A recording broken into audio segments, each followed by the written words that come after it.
Hey guys, this is Oshi and this is going to be our episode 8, I think. I think we're already at episode 8, oh my. So there's again a lot of things happened. Finally, something that the cards were telling us happened, meaning that the princess and the queen made up. I don't know how long it will, stay like this because of how the episode ended. But, I didn't see how they could actually make up and be friendly again. The cards were insisting, and now we saw how, and that was. I'm not gonna lie, I felt validated. I was like, yes, the cards were telling us that this is gonna happen. So that's one thing that I was happy about. Another thing is, before I forget, there's a new show called The Winchesters. It's a prequel, kind of, for the original The Supernatural TV show. I haven't seen the first episode, so no spoilers, please. But I have the Supernatural deck, which I want to use more, so I decided, because this show is going to end soon, and I have a cold medicine in my mouth, sorry if I sound weird. So because the House of the Dragon is ending soon, I really enjoy doing this, so, I appreciate if anyone is watching, because at least I'm not doing it just for myself. But I'm gonna do that show as well, because I have the deck, I'm interested in the story, and I think that show is gonna be something that could not benefit, that a reading can be, fun to do. We'll see. And like I said, I haven't seen the first episode. Okay, I will check on the Zombie King first.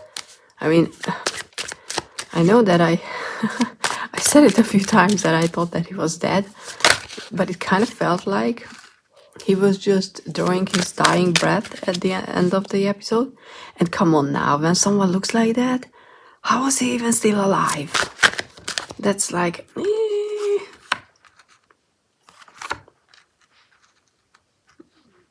Okay, you know. I mean, it was kind of funny that he was the Zombie King. Everybody gets a nickname in the show. From me, I mean. Okay, well, I'm gonna go with what usually we don't do when we see figures in the tarot. Usually we tend to read the energy and what they represent, but in this deck for this TV show, this is the princess. Daenerys represents the princess. Hates him. I think the King of Spears was the one. Maybe not, but I kind of feel like this is him. Especially because of the solemn look on his face.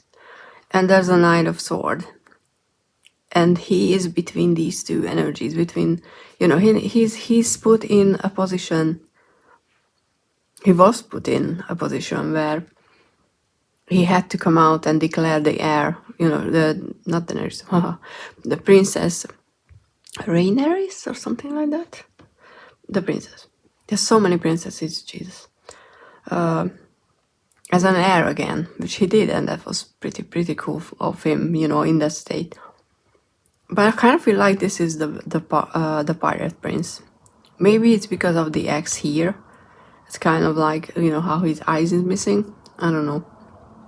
And maybe because I kind of feel the same maliciousness, I think that's the word, coming from that boy. I mean, he's still just a boy, but oh god, he's gonna do horrible things, you can already say.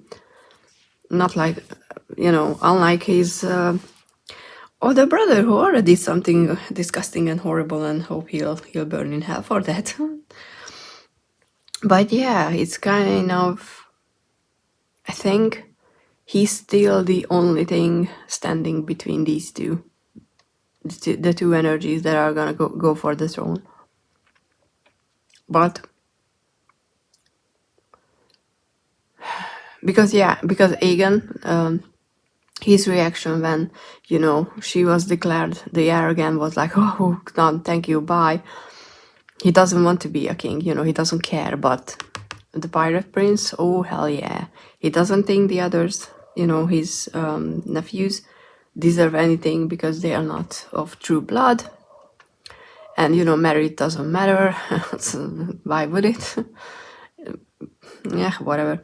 Because you know, the two other boys seem like actually decent people, especially the older one. He's keen on studying. He's taking well care of his younger brother, but his younger brother is an asshole because he's just a child. But when you scar someone,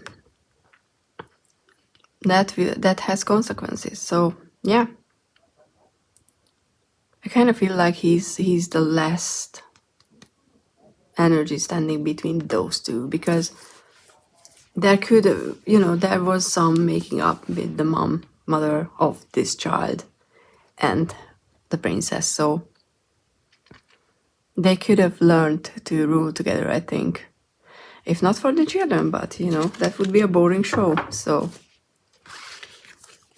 I'm not no, I mean, I don't want to, you know, like bury him again, the king, zombie king, because I did that already and that was mean.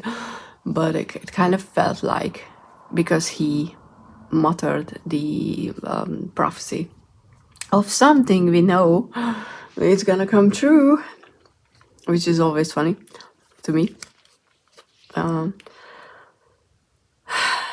And I don't know why the queen thinks she understands. I mean, I think she thinks that there's a prophecy about his son, her son, but there was a specific scene when the princess introduced her children to the king, and you know, one of them is named Aegon, so there is that child, and that's gonna be the one, not this Aegon. But the queen is going to misunderstand, because I don't think she knows that even, that or paid attention to the names of those children. Okay, let's check on the princess,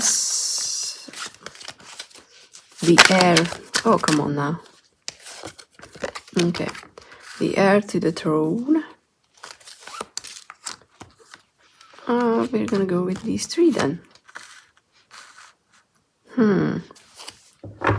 Chariot, like lots of dragons, but moving forward for sure. But you know, if you look at this, this is the sort of scene when someone wins after battle. So, interesting. Though it could be that she returns back on dragon. What was the word? I don't even know. That what she said to the queen before they parted, that you know, she's gonna see the children home and then come back on dragons, which is such a cool sentence. I wish I could say that. And it's gonna be something that, you know, for her to leave behind, it's gonna be hard. And I think that leaving her home and children and everything home to keep them safe is hard, because she is a mother and she is a caring mother. She's a mother of 5 now. I mean, she's still pregnant with the 5th, but there was 2 blonde children, right? And 2 black children, so that's already 4, and then the new one, which is like, wow. And then we have the 9 of Spears, which is, yeah, it's a conflict where it's armed conflict, especially in these settings where you need to protect what's yours. And like I said, I think the threat now is coming from the Pirate Prince. Ugh, God.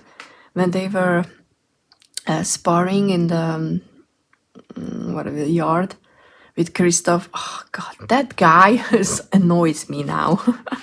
I was like, oh, look at that, he's a handsome guy and all that good thing, and then now I'm like, please get the fuck out of my face, I don't even want to see you. Because he's representing so many things that I'm against, that just looking at him annoys me. Okay, let's check the queen then. because Damon is still a big player, but not as big as he was before. He is now an extension of the princess. I'm not saying he doesn't have his own will, because he took care of people challenging the legitimacy of the other children. Ace of Spheres. Okay. Queen of Cups, Knight of Cups, and the Moon. I don't see, even though the first wife appeared in the episode, which was like, yes, please, we didn't know what happened to her. So I guess he just left her because it wasn't an actual legal marriage, you know, it was just something that they declared and then undeclared. But I kind of don't feel in this context that that would be her. Last time I read this card as the Queen, but I don't know. I don't see anything where they would have any business, to be honest, together. Because the conflict that they had with the, the poppy seed drink tea, I think it was pretty much cleared up in this episode, so there's no more reason to have a conflict there. Plus, it's the Nine of Cups, and if he's the Nine of Cups in this reading, then he's bringing an offer to someone. Could be the previous wife. Could be cheating, but I don't know. I kind of don't see why he would throw away the princess, or why he would need anything from anybody else, because he wanted her since, like, I don't even know, way too young. But there is definitely some offer going on. There's gonna be some new alliance forced, or not forced, made between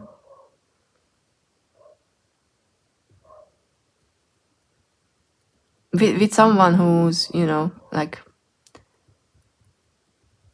high status, I would say. And what high status in this context or in this word means, it's power, it's influence. So it can be the first wife, it can be the queen, like quite literally. I just don't know what his offer could be. But maybe that's why we have the moon here, because the moon is the unknown. It's we're not really seeing clearly. So maybe there's gonna be an offer, but we as the audience won't be privy to it. We won't know what the arrangement is going to be behind the scenes. Also, I was what I was thinking, that the princess's first husband, how he didn't die but got away. And I think it's killing the princess that she can't say that to his mother. Maybe there was, maybe Damon made sure that they get the support because he let her know that her son was alive. Because doesn't it look like someone who's mourning? But this arrangement, how she suddenly supported them, wasn't public. So it could be that Damon made sure that that would happen. Which is interesting. And I can see I'm a little screwed on the screen, but hey. Okay. Oh, I could see that. Let's see. Who else? Damon? Yeah, let's go Damon. Let's go Damon.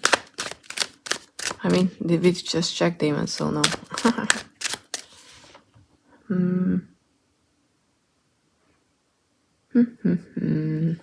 I'm just thinking.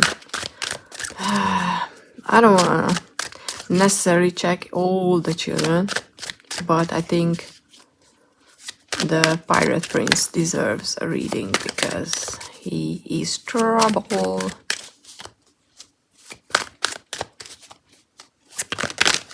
Okay. Seven of Swords. Oh, what a surprise. Doing something sneaky, thinking that you're entitled to. Even if you know it's not something that you should do, your own entitlement leads you to do it. I'm not surprised at all. That boy is a walking Seven of Swords. Not saying that out of the blue, Judgment, because, you know, he grew up the way he grew up. Childhood. Okay, so if it would be something else, I would read this differently, but we have Judgment, and I think he's gonna try to carry out Judgment. He really does think that he is entitled to represent the trueness, I guess, you know, or what's just, that he's justified doing whatever he is planning on because he's right. He's really so self-assured, it's not even funny. And what he's losing with that, how I feel, it's a motivation of, you know, Six of Cups is usually childhood. Usually it's a positive card. I mean, most often it's, if not, it's either you're getting stuck in your past or someone is coming back, or, you know, it's just like you need to remind yourself how your childhood was. But in his case, it's the fuel to the fire. Plus, he's losing everything that still connected him to a child, to being a child, I think. But he's gonna try to at least deliver some judgment over what happened in his childhood. So look out for the Pirate Prince, because he's gonna do something with, I don't know necessarily. I don't know why we were shown that there are new dragon eggs, you know, being collected at the beginning of the episode. Someone is gonna try to steal some dragon egg, that's for sure. You know, you don't show anything if it doesn't have a purpose. So yeah, we will see. Okay, and he's trouble, like I said. And I kind of want to pull 3 cards to see, just, you know, just to get an extra message like we did in previous episodes. I really enjoy those. You know, who's gonna be important and important.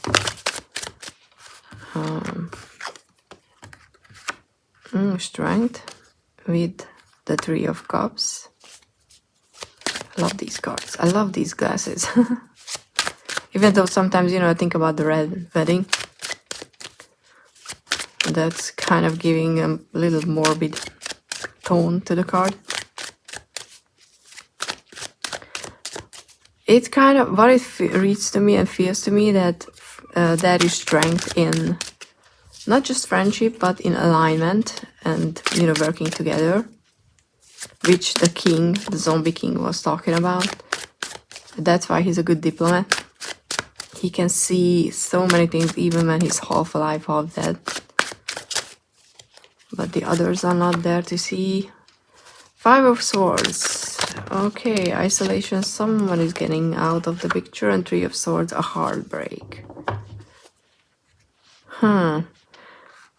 So how I would feel it, that someone who is in this team right now, you know, someone who is strong and getting strength from a group of supporters is getting out of the picture because they're gonna do something. It could be the Pirate Prince. And that's gonna be a painful experience that obviously they're gonna learn something from, because the 3 of Swords is not just experiencing pain for going through the emotional side of the loss and the pain, but to get a chance to actually rationalize it and learn from it, at least how I read it. It's, it's a pain that has an effect on both your emotions and your intellect, and in this case, the bigger impact is on your intellect. If you choose to learn from it, obviously, because everybody has a free will. And, it might sound weird talking about fictional characters, but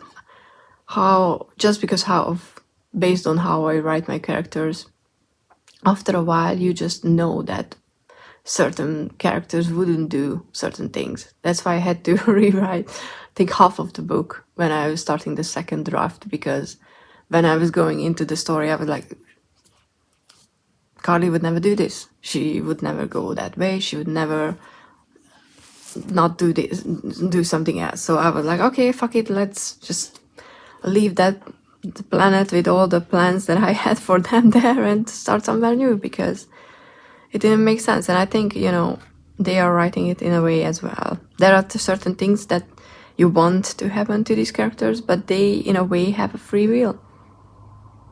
If they are well written, I do think that characters have a free will to say what they want, because they become more than two-dimensional after a while. So I think that's why, these readings are actually working and they are fun. Okay, so yeah, someone is going to lose the support they had, and we will see what they gonna do with that. Four of Cups. Okay, it's not that bad. It's not as bad as they think. It's gonna feel like a horrible situation, but there's gonna be someone coming in with an offer, but we don't know if that offer is gonna actually be good for this person or not. And I'm not cheating and I'm not checking anymore. Okay, so this was the episode 8, I think. Yeah, I think. But it will be titled correctly. And only a few episodes left. Wow. But, if you enjoy these readings and, just pretty much talking about the show and you're interested in the Winchesters, please join me, because I'm going to start that series soon as well. Thank you so much for being here and have a loveliest day possible. See you in the next one. Bye.